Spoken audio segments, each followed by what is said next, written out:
Have you ever heard a song that feels like a memory you didn't know you had?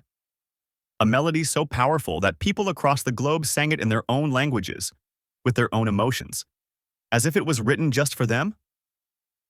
There exists one Filipino song that did exactly that. It is not just a tune, not just a hit. It is a confession, a cry for forgiveness, a love letter between generations. And that song is Anak by Freddy Aguilar. Before we go further, take a moment to listen. Feel it for yourself. It is one of the most iconic pieces ever written by a Filipino artist. Anak is more than a local anthem. It is a global phenomenon. It was born from the heart of a young man burdened by guilt, and it blossomed into a universal story of family, love, and reconciliation. Freddy Aguilar wrote Anak after realizing the pain he caused his parents.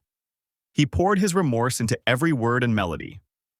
The result was not a polished studio product, but a raw and emotional expression of truth. And the world listened. His voice is unmistakable. It's not refined in the traditional sense, but that is precisely why it connects so deeply. You hear the cracks, the weight, the humanity in it. There is a texture in his tone that makes you stop and truly listen. Even if you don't speak Tagalog, the song speaks to you. It flows past the barriers of language and goes straight to the heart. The melody itself is haunting. Once you hear it, it stays. It loops in your mind like a memory you cannot let go of. And Freddy's look during his early performances is equally unforgettable. Dressed in a way that was both striking and ahead of his time, he carried an aura of sincerity and rebellion. Some have even compared his 1978 style to what Michael Jackson popularized later on. But Freddy wasn't copying anyone. He was simply being himself. What makes Anak even more extraordinary is how far it traveled. It did not remain a local treasure. It crossed seas and borders. One by one, different countries began to record their own versions. And with every new rendition, the song was reborn. Let's start in the Philippines once again, but this time through the voice of Regine Velasquez. In 1991, the young singer, already known for her powerful voice, recorded her own version of Anak. Regine added a softness to it, a gentle elegance that contrasted with Freddy's grittier delivery. Watching her perform it in her early years is like watching a prodigy pay tribute to a legend. She did not try to change the meaning. Instead, she amplified it with her clarity and grace. By the year 2000, Anak resurfaced again with a slightly modern arrangement. The instruments sounded newer, the tempo was adjusted, but the feeling remained untouched. That is when it became clear that this song had become timeless. You could repackage it, reimagine it, but you could not remove its soul. It refused to age. Then came the Italian version. It was unexpected, yet beautiful. Sung entirely in Italian, it somehow managed to preserve the same aching emotion of the original. The rhythm, the melody, the sorrow, they were all there, just dressed in a different language. It didn't feel like a cover. It felt like the song had found a new home in another culture. Hearing Anak in Italian made you realize just how universal the themes of family and regret truly are. In China, the song took on another life. Chinese audiences embraced Anak not because of hype or popularity, but because it mirrored emotions they understood. The words may have changed, but the sentiment remained. The performance in Mandarin was moving, with each syllable sung slowly, deliberately, as if every note carried the weight of a personal story. Watching it performed in this context is a reminder that despite our differences, we share more than we realize.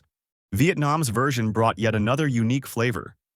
It was gentler, more contemplative. The Vietnamese artist approached the song with subtlety, almost as if whispering the story instead of singing it. Yet the message was just as loud. It was emotional, respectful, and deeply sincere. The song was no longer just a musical piece. It became a tribute, an emotional offering to anyone who has ever experienced love and loss within a family. The journey continued to Finland. The Finnish version introduced a Nordic sensitivity to the song. The colder, more melancholic tone of the language added a new layer of introspection. The song took on a slightly darker mood but did not lose its essence. It felt like winter mourning a lost spring. The sadness in the lyrics was mirrored by the frozen calmness of the voice. Still, the melody carried the same message across the ice. Then we arrived in Germany. German singers took the song and made it their own while remaining loyal to its core. The strength and discipline in the language did not harden the message. Instead, it gave it structure. The tempo was preserved. The pacing was deliberate. You could feel that the story was being carefully handled, like something precious. Once again, Anak proved that it could exist in any culture without losing what made it powerful. In Spain, the song found yet another resonance. The Spanish version had warmth, a rhythmic flow that made it feel both nostalgic and hopeful. There is something about the way Spanish is spoken so full of feeling, so expressive that brought a new kind of intensity to the song. The lyrics danced a little more, yet still carried the weight of apology and longing. In Spanish, Anak became a passionate confession. There was even a version in Brazil. When sung in Portuguese, the song felt like a lullaby.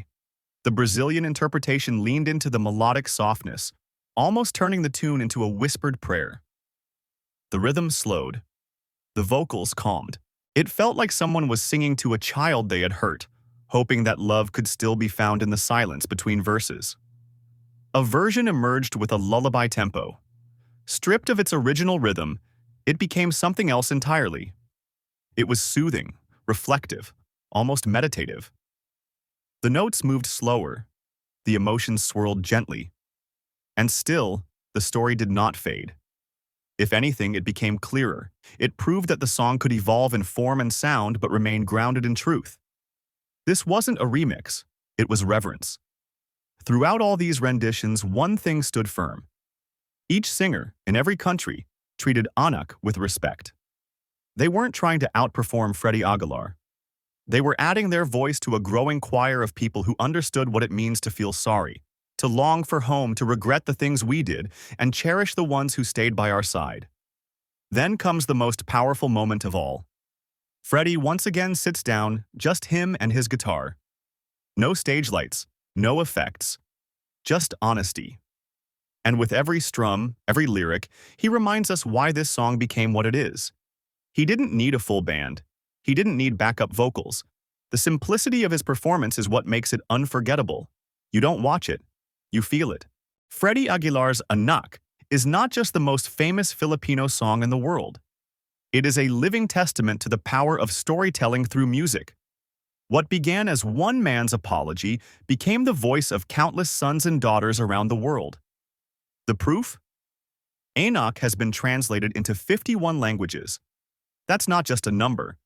That's 51 different cultures, 51 different voices, and millions of people who heard this song and felt something so familiar that they wanted to make it their own.